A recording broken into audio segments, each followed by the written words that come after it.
Alejandro Valence de San Miguel, El Salvador. Un ex-violeur visite l'enfer. L'année 1992. Je suis un ancien violeur, je ne vais pas parler de ces péchés que j'ai commis. Toutes les femmes qui ont été mes victimes, j'ai honte de dire ce que je leur ai fait. Ce qui m'a amené à devenir maniaque, ce sont mes déceptions amoureuses. Je pensais que je n'avais pas de succès en amour. J'ai forcé plusieurs femmes à avoir des relations sexuelles avec moi. J'ai été dénoncée à la police. Pour me protéger de la police, je suis allée chez une sorcière. Je lui ai demandé de se protéger pour ne pas être capturée par les autorités. Les flics n'ont pas pu m'arrêter. J'ai continué à pratiquer le viol. Les femmes maltraitées avaient des problèmes psychologiques. J'ai quitté la ville pour violer de nouvelles victimes. J'ai commis 2 meurtres involontairement lorsqu'une adolescente m'a résisté et ne m'a pas laissé la violer. L'autre était une belle femme qui s'est battue avec moi et m'a attaqué. J'étais très en colère contre cette femme et j'ai commis un meurtre. J'ai été aveuglée par la colère après avoir réalisé le mal que j'avais fait. La dépression m'a attrapée après ces 2 meurtres parce que je n'avais jamais tué personne. Je n'ai pris aucun plaisir à prendre la vie, ça m'a beaucoup choquée. C'était mon plaisir de commettre un viol mais pas un meurtre. Un jour, j'étais dans la rue et j'ai reçu une balle dans l'épaule. J'ai commencé à courir et j'ai perdu beaucoup de sang. J'étais étourdie et je suis tombée au sol, mais j'ai été emmenée à l'hôpital. La nuit, un démon est apparu dans ma chambre où j'étais hospitalisée. Il a secoué mon lit pour prendre mon âme. J'ai crié aux médecins de venir me voir. Ils entraient et me demandaient pourquoi j'étais effrayée et agitée. Ils ont essayé de me calmer en me disant qu'il n'y avait rien de mal dans la chambre. Les médecins ont opéré pour retirer la balle de mon épaule. J'ai vu le démon de la mort s'agripper à mon lit. J'ai dit au médecin s'il voyait le monstre. Il a dit que c'était l'effet des drogues qui provoquait les hallucinations. Je savais ce que je voyais et c'était réel. Une femme du Costa Rica faisait une mission dans ma ville. Elle est allée visiter ma chambre et m'a partagé une parole de salut. Je lui ai dit ce que je voyais et elle était la seule à me croire. Elle a prié et Dieu lui a révélé que l'esprit de mort était venu me chercher. J'avais très peur de cette confirmation. Elle a dit que je n'avais pas beaucoup de choix. J'ai abandonné ma vie par peur de mourir et d'être emportée par ce monstre à capuche noire. Le missionnaire a dit que maintenant que j'étais devenue convertie, je devais faire confiance à Jésus. Elle a dit qu'elle prierait pour moi tous les jours. Son nom est Acacia. Je suis allée dormir. Quand j'ai ouvert les yeux, j'étais dans un endroit étrange. C'était une ville sinistre pleine de maisons de torture. J'ai entendu des cris venant de l'intérieur des chambres. Chaque lieu avait des noms: sorcier, ivrogne, adultère, idolâtre, suicide et autres péchés. Chaque partie avait un nom spécifique. Sur le panneau était écrit le nom du péché. Et derrière chaque nom se cachent des groupes de captifs qui ne pouvaient pas partir. Je suis entrée dans un de ces endroits et il y a eu des mutilations. Les gens étaient mutilés sans arrêt par des monstres. Produits de beauté. Les femmes qui se peignaient les ongles et les mains se faisaient couper les doigts avec une scie électrique. Ils criaient de douleur et de désespoir. Les monstres jetaient de l'acide sur les femmes qui se maquillaient le visage et cela déformait leur visage.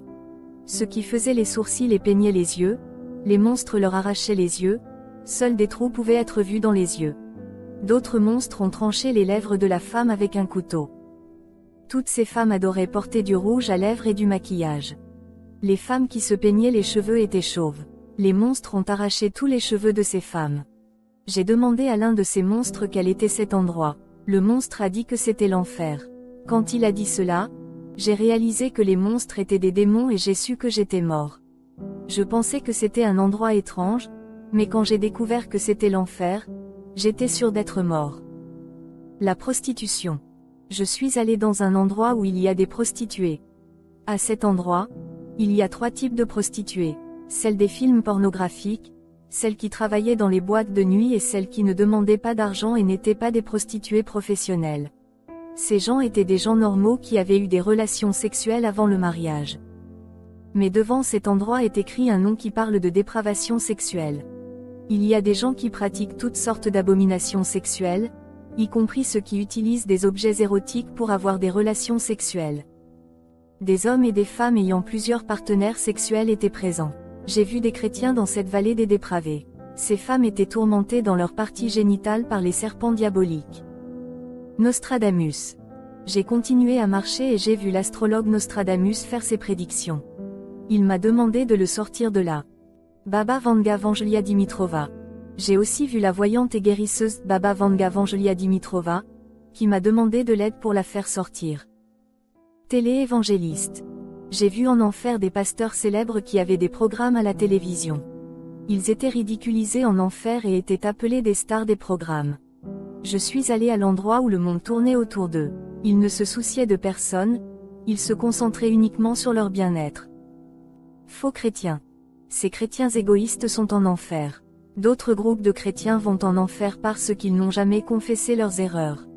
Ils ont été des victimes et ils ont dit que le monde était contre eux. Ils ne se sont jamais repentis de leurs péchés parce qu'ils n'étaient pas parfaits.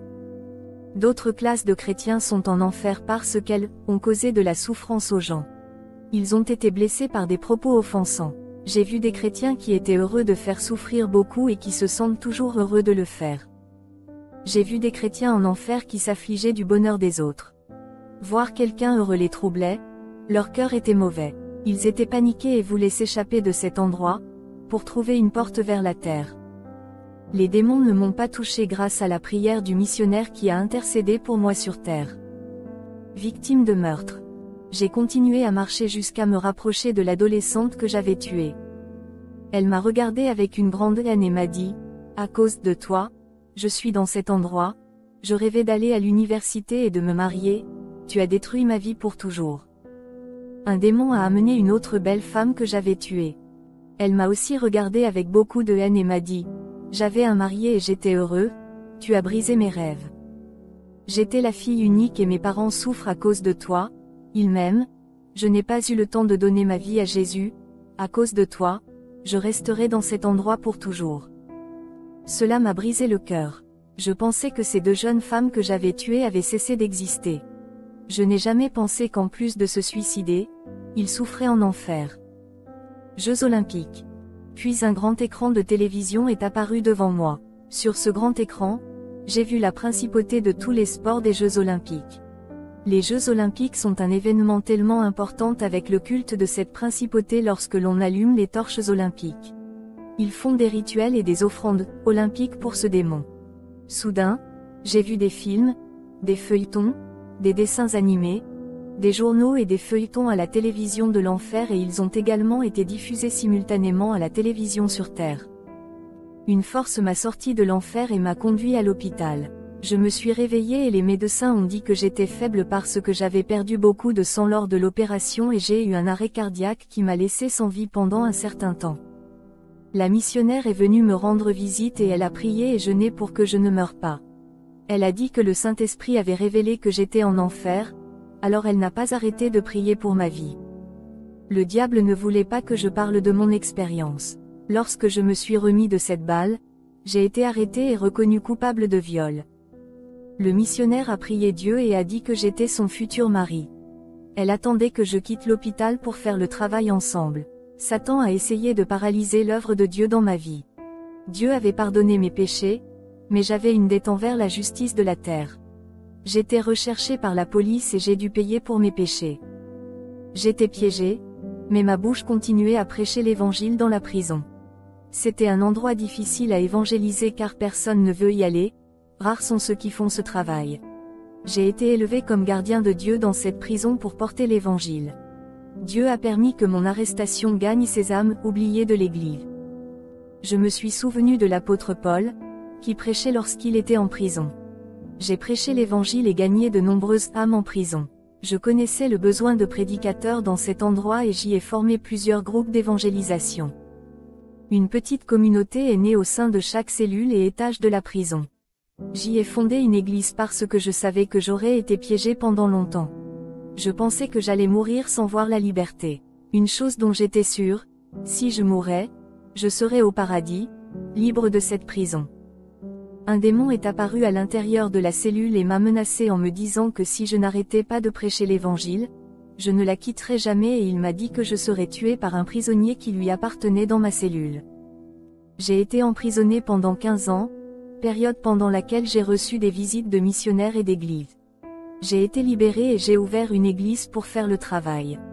J'ai épousé le missionnaire et nous faisons ensemble la mission comme Paul et Silas l'ont fait. J'ai été invité à exercer mon ministère dans une grande église. Le Saint-Esprit dit, « Serviteur, beaucoup de gens viennent ici à cause de besoins matériels et physiques.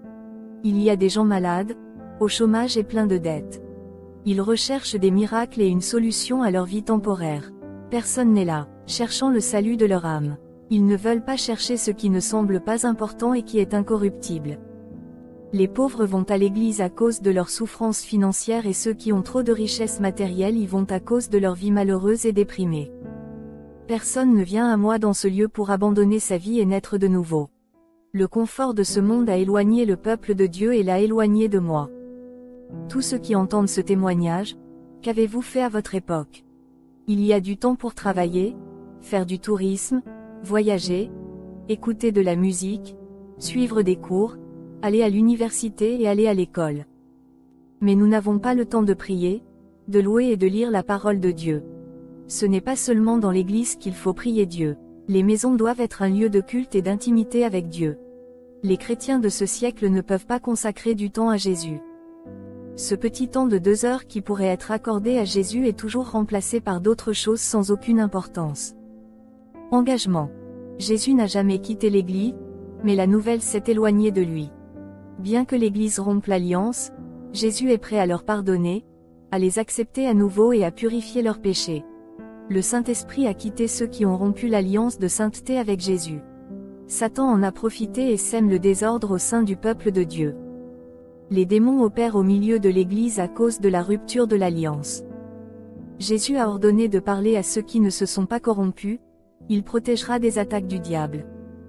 Celui qui souffre pour le nom de Jésus surmontera les crises, rien ne l'affectera, l'union est affirmée dans le sang de l'agneau et les fiançailles sont écrites dans les cieux. La garantie du mariage pour les saints est établie lors des noces de l'agneau qui auront lieu dans la gloire.